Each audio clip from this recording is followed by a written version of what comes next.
आकाशवाणी लखनऊ से प्रादेशिक समाचार। मुख्य समाचार। प्रधानमंत्री नरेंद्र मोदी ने लोगों से अंगदान के लिए आगे आने का किया आग्रह। श्री मोदी ने कहा, देश में अंगदान के लिए सरकार एक समान नीति पर कर रही है काम। आकाशवाणी पर मन की बात कार्यक्रम में आज प्रधानमंत्री ने कहा, भारत जिस गति से सौर ऊर्जा क्षेत्र में आगे बढ़ रहा है वो बड़ी उपलब्धि है। मुख्यमंत्री योगी आदित्यनाथ ने लखनऊ में आज 201 करोड़ रुपए की लागत से 520 मोबाइल वेटनरी यूनिट को हरी झंडी दिखाकर किया रवाना। हेल्पलाइन नंबर 1962 का भी किया शुभारंभ। और राज्यपाल आनंदीबेन पटेल ने वरिष्ठ न्यायमूर्ति प्रीतिनकर दिवाकर को इलाहाबाद उच्च न्यायालय के मुख्य न्यायमूर्ति के रूप में दिलाई शपथ। नमस्कार, प्रदेश के समाचारों के साथ मैं दीबा हाशमी और अब समाचार विस्तार से।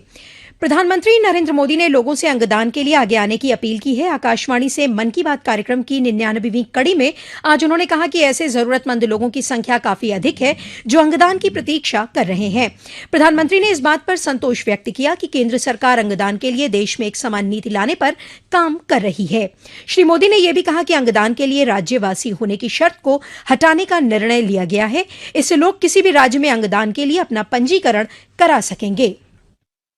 देश में ऑर्गन डोनेशन के प्रति जागरूकता बढ़ रही है। साल 2013 में हमारे देश में ऑर्गन डोनेशन के 5000 से भी कम केसेस थे, लेकिन 2022 में ये संख्या बढ़कर 15,000 से ज्यादा हो गई है। मुझे संतोष है कि अंगदान को आसान बनाने और प्रोत्साहित करने के लिए पूरे देश में एक जैसी पॉलिसी पर भी काम हो रहा है। प्रधानमंत्री ने पंजाब में अमृतसर के निवासी सुखबीर सिंह संधू और उनकी पत्नी सुप्रीत कौर से भी बात की, जिन्होंने अपनी 39 दिन की बेटी के निधन के बाद उसका अंगदान किया था। प्रधानमंत्री ने झारखंड के अभिजीत चौधरी से भी बातचीत की, जिनकी मां स्नेहलता चौधरी ने 63 वर्ष की उम्र में अपना हृदय, गुर्दा और लीवर दान किया। प्रधानमंत्री ने अक्षय ऊर्जा के संबंध में कहा कि भारत सौर ऊर्जा के क्षेत्र में जिस गति से बढ़ रहा है वो एक बड़ी उपलब्धि है। भारत सोलर एनर्जी के क्षेत्र में जिस तेजी से आगे बढ़ रहा है वो अपने आप में एक बहुत बड़ी उपलब्धि है। मुझे खुशी है कि आज हर देशवासी सौर ऊर्जा का महत्व भी समझ रहा है और क्लीन एनर्जी में अपना योगदान भी देना चाहता है। सबका प्रयास की यही स्पिरिट आज भारत के सोलर मिशन को आगे बढ़ा रही है। प्रधानमंत्री ने यह भी कहा कि दीव भारत का ऐसा पहला जिला बन गया है जहां दिन की सभी जरूरतों के लिए केवल सौर ऊर्जा का उपयोग किया जा रहा है। उन्होंने कहा कि सौर परियोजना से लगभग 52 करोड़ रुपए की बचत हुई है। प्रधानमंत्री ने नवरात्रि के अवसर पर कई प्रमुख महिलाओं की भी चर्चा की। उन्होंने कहा कि नए भारत के निर्माण में स्त्री शक्ति की बड़ी भूमिका है।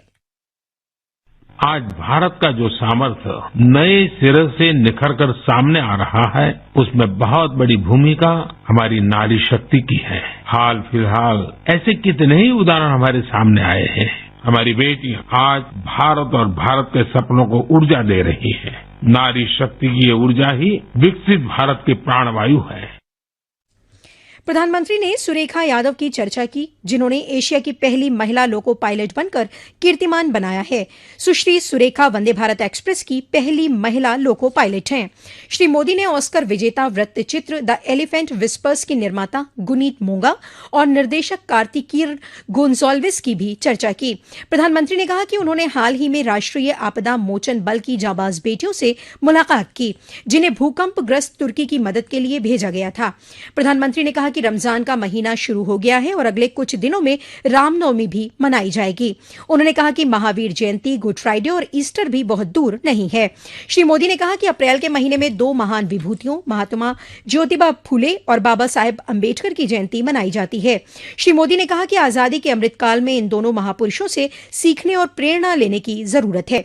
प्रधानमंत्री ने कहा कि देशवासियों में 30 अप्रैल को प्रसारित होने वाले मन की बात कार्यक्रम की 100वीं कड़ी को लेकर बहुत अधिक उत्साह है। उन्होंने 100वीं कड़ी के लिए लोगों से सुझाव और विचार भेजने का आग्रह किया। प्रधानमंत्री ने ध्यान दिलाया कि कुछ जगहों पर कोरोना के मामले बढ़ रहे हैं। उन्होंने लोगों से एहतियात बरतने और स्वच्छता का ध्यान रखने की अपील की। प्रधानमंत्री नरेंद्र मोदी के मन की बात कार्यक्रम को आज उनके संसदीय क्षेत्र वाराणसी में ग्रामीण जनता ने पूरे मनोयोग के साथ सुना। इस अवसर पर भारतीय जनता पार्टी के वरिष्ठ कार्यकर्ता शिवानंद राय ने कहा कि प्रधानमंत्री के मन की बात कार्यक्रम से लोगों को विभिन्न जानकारियां और प्रेरणा मिलती है। उन्होंने इस मौके पर आज कई स्थानों पर ग्रामीण जनता को रेडियो वितरित किए। हमीरपुर में क्षेत्रीय जनता ने प्रधानमंत्री के मन की बात कार्यक्रम को विभिन्न माध्यमों से सुना। सभी ने प्रधानमंत्री द्वारा मन की बात कार्यक्रम के माध्यम से जन सरोकारों से जुड़े मुद्दों को उठाने और महत्वपूर्ण सुझावों की चर्चा करने पर उनकी सराहना की।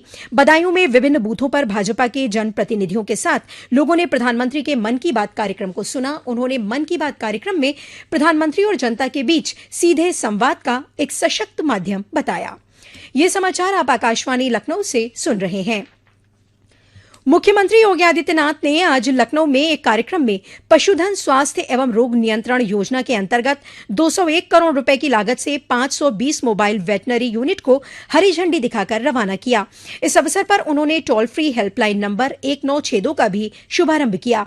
कार्यक्रम में केंद्रीय पशुपालन, डेयरी और मत्स्य पालन मंत्री पुरुषोत्तम रूपाला भी मौजूद रहे। कार्यक्रम को संबोधित करते हुए मुख्यमंत्री ने प्रधानमंत्री नरेंद्र मोदी का आभार व्यक्त करते हुए कहा कि ये उत्तर प्रदेश के पशुधन के संवर्धन और संरक्षण के नए अध्याय की शुरुआत है।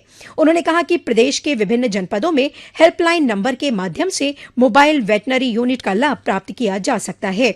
ये मोबाइल वेटनरी यूनिट प्रदेश में 5 जोन लखनऊ, वाराणसी, गोरखपुर, आगरा तथा मेरठ में बनाए गए कमांड एंड कंट्रोल सेंटर के माध्यम से संचालित होंगे। मुख्यमंत्री ने कहा कि निराश्रित गौवंश के संरक्षण के लिए 6,500 से अधिक गौ आश्रय स्थल स्थापित किए गए हैं। लगभग 11 लाख गौवंश के संरक्षण की जिम्मेदारी प्रदेश सरकार उठा रही है।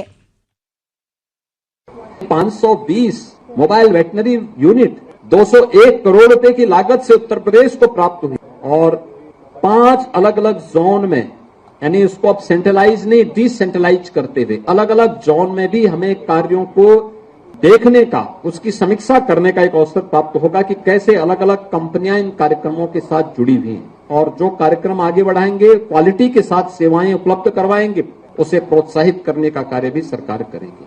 आज मैं एक बार फिर कह सकता हूं कि मूक जीवों का आशीर्वाद आदरणीय प्रधानमंत्री जी के साथ में, माननीय रूपाला जी के साथ में और पूरे अभियान के साथ जो भी लगेगा उसको अवश्य प्राप्त होगा। ये सेवाएं उत्तर प्रदेश के पशुधन की गुणवत्ता को बढ़ाने, उनके संरक्षण और संवर्धन में एक बड़ी भूमिका का निर्वहन करेंगे।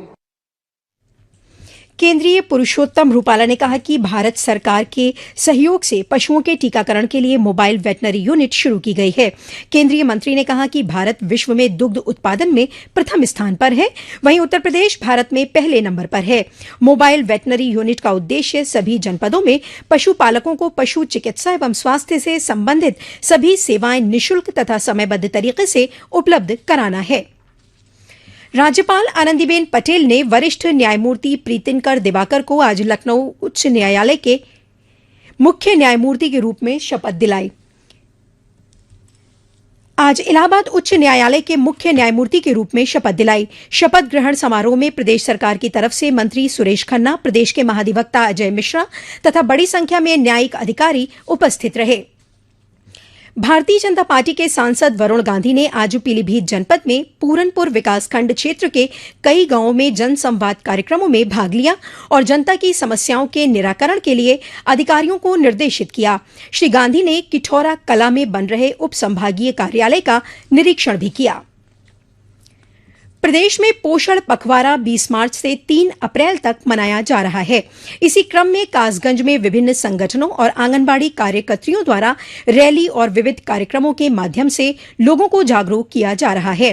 पोषण का स्तर बढ़ाने के लिए मोटे अनाजों का उपयोग तथा महिलाओं और किशोरियों को विशेष रूप से पोषण के संबंध में जानकारियां उपलब्ध कराई जा रही हैं। राष्ट्रीय रेबीज नियंत्रण कार्यक्रम के तहत आज इटावा जनपद में 1 दिवसीय प्रशिक्षण सत्र आयोजित किया गया। इसका शुभारंभ मुख्य चिकित्साधिकारी डॉक्टर गीताराम ने किया। प्रशिक्षण सत्र में स्वास्थ्य कर्मियों को पशुओं के काटने पर रेबीज से बचाव के लिए टीकाकरण के तरीके और इससे संबंधित अन्य जानकारी दी गई। और अंत में मुख्य समाचार एक बार फिर।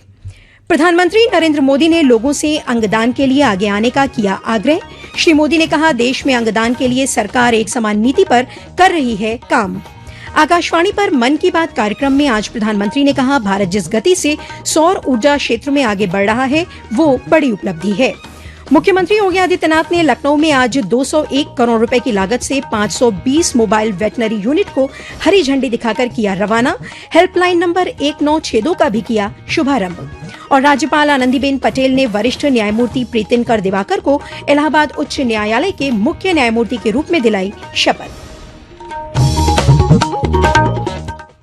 इसी के साथ आकाशवाणी लखनऊ से प्रादेशिक समाचारों का ये बुलेटिन समाप्त हुआ।